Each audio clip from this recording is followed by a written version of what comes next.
एथर budget रे भारत सरकार AI education पाई 500 कोटी टंकार बड़ वित्तीय व्यवस्था करिसेंती। आज एआई रो उपयोग करिकी गोटे भल लेक्चरर गोटे भल शिक्षकर प्रतिवेदन भारतर कौनसी अंचल रे भी दुनियार कौनसी अंचल तक पहुंचा जाय परिबो। आज दिन रे एआई भलिया टूल्स बहुत प्रभावशाली हो सारे। भारतर छात्र मानकू सेतिरे प्रशिक्षित करिवार, भारतर शिक्षक मानकू सेतिरे अवगत करिवार, प्रशिक्षित करिवार उपयुक्त समय आसीची। याकू भारत सरकार चिंता कुछ एथर बजेट रे भारत सरकार एआई एजुकेशन पाई 500 कोटी टंकार बड़ वित्तीय व्यवस्था करिसेंती।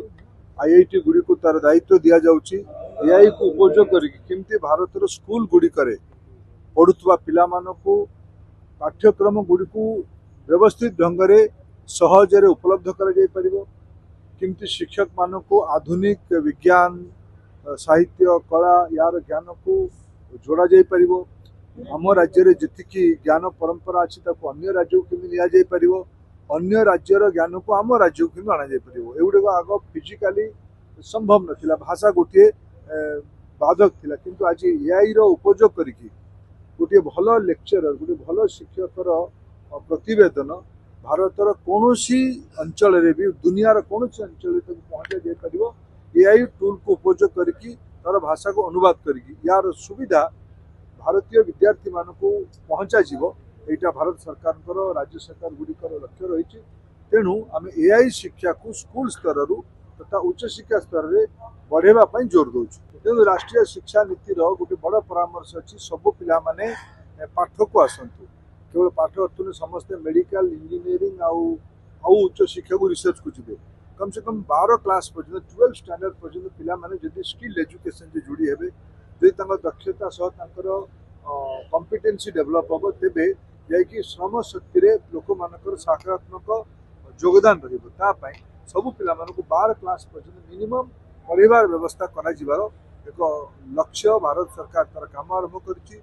आज तो क्लास 1 रे प्रथम श्रेणी पाखापाखि जन्म नहीं 100 ରୁ 100 पिला आसुछन्ति, किंतु ये पिला माने धीरे धीरे धीरे ऊपर क्लास रे कमी कमी जाउछन्ति। ये गोटे आह्वान। द्वितीय बड़ आह्वान अछि पिला माने क्लास रे रहिला परे भी लर्निंग आउटकम कौन शिखिले कौन बुझिले ये गुडी को बड़ आह्वान अछि।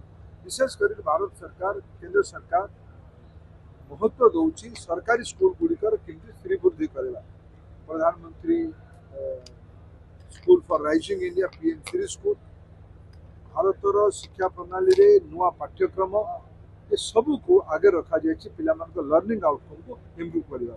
जो माने शिक्षा जोड़ी अछंती, जो माने एतरे रुचि रखुन समस्ते शिक्षा नीति को ग्रहण करिसेंती। शिक्षा नीति को ग्रहण करके आज ये समावेश वक्तव्य विशेषज्ञ माने मत देले जे आमर स्वाधीनता पर जो भाव में आमर पठर बदलिवार आवश्यकता था, पराधीनतार मानसिकतार आमको आगू आसिक निजर पद्धति तैयारी करवार या विलंब होती। राष्ट्रीय शिक्षा नीति तार गोटे मार्ग दौर गोटे परामर्श दौर समस्त को काम करने पड़े। सरकारी स्कूल, प्राइवेट स्कूल, सामाजिक संगठन द्वारा चलुवा स्कूल समस्त लगे।